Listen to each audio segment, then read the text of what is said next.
In this video, we'll talk about the #1 most important basic softball throwing tip. So if you're new to throwing a softball, you want to play slow pitch with friends, whatever it is, or if you're a fast pitch player just starting out, or if you're a coach trying to work with young players, this tip is one of the most important and simple ones that has to be done first. All right, so the #1 most basic softball throwing technique and tip that I can give you is to keep your feet perpendicular to your target. And this is what I mean.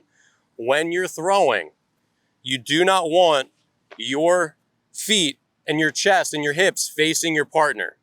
What you want is your feet need to be perpendicular. And what this does is it allows you to, when you land and you start to stride towards your partner, is now your hips and your core can rotate, and then they throw your arm back into what's called external rotation, and then everything comes forward up and over top. This is really important. And as you're looking at this slow motion throw of mine, you can see that I'm staying closed. That means my chest is facing perpendicular to my target.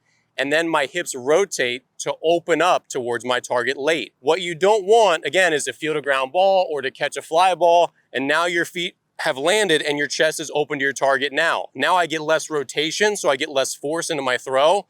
And from this position, I'll end up dropping my elbow and I'll end up pushing the softball, which gives us much less throwing velocity and accuracy. So the first thing that you need to coach yourself or coach the players you're working with is when they're playing catch, even if they're just screwing around, they need to start sideways to their target, perpendicular to their target.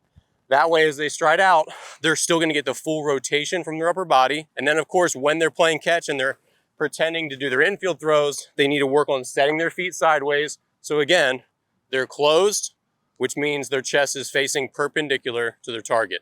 That is the most important softball throwing tip I can give you, and the #1 thing beginners should start to learn to do. So remember, the #1 most important thing for a beginning softball player to do, whether it's slow pitch or fast pitch, is to make sure their feet are perpendicular to their target. And that gets the chest perpendicular to the target, and then that allows the hips and the core and everything to rotate through, and that's where you're gonna create more powerful throws and be a better, more skilled player on the softball field. Thanks for watching. Check out my videos, my online courses for softball below, and I'll see you here in the next video.